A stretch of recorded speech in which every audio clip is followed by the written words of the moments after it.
Assalamualaikum anak-anak ustazah. Oke, hari ini kita akan kembali belajar bunyi, tetapi sifat-sifat bunyi, lanjutan dari materi sebelumnya.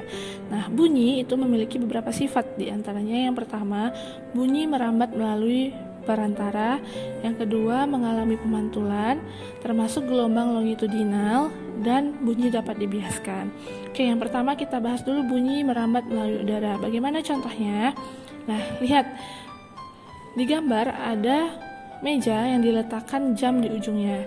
Nah, jika kita berada di ruangan yang sepi, maka detak atau detik jam tersebut akan terdengar oleh kita meskipun kita berada di sudut meja lainnya. Itu yang merupakan contoh bunyi merambat melalui udara. Yang kedua, ada bunyi merambat melalui benda padat. Nah, tadi kalau kita berdiri di ujung lainnya, terdengar sama kita detaknya. Sekarang kalau kita tempelkan telinga kita ke meja, maka detak jam itu akan tetap terdengar oleh kita. Itu yang disebut merambat melalui benda padat. Selanjutnya ada merambat melalui benda cair. Kita bisa mencobanya dengan mengambil kantong plastik, boneka, benang, dan ember. Jadi boneka tersebut kita masukkan ke ember yang berisi air, lalu bonekanya kita bunyikan. Maka bunyi tersebut akan terdengar hingga ke telinga kita. Itu yang disebut merambat melalui benda cair. Selain itu ada namanya pemantulan bunyi. Pemantulan bunyi itu ada lagi beberapa jenis. Di antaranya yang pertama, bunyi yang memperkuat bunyi aslinya.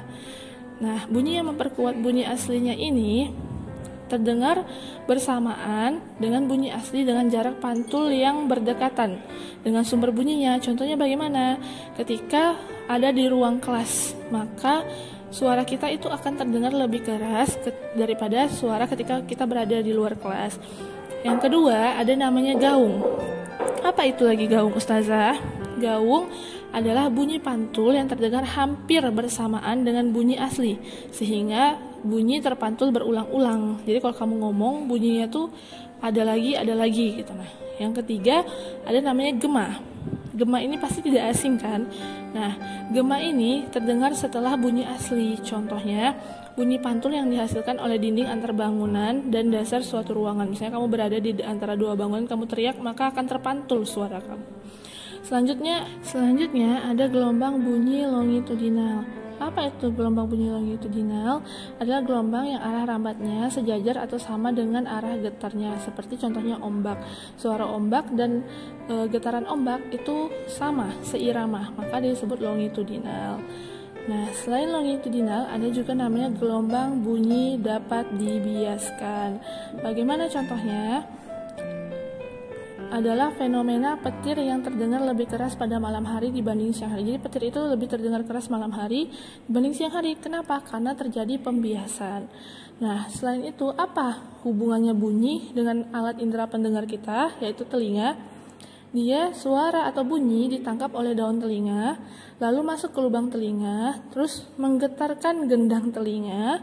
Dari gendang telinga diteruskan ke rumah siput, terus merangsang ujung saraf pendengaran hingga sampai ke otak, sehingga bunyi dapat kita dengar. Oke, untuk bagian-bagian indera pendengaran, Ustazah akan lanjut di materi selanjutnya. Sekarang Ustazah mau anak-anak Ustazah semua jawab pada hal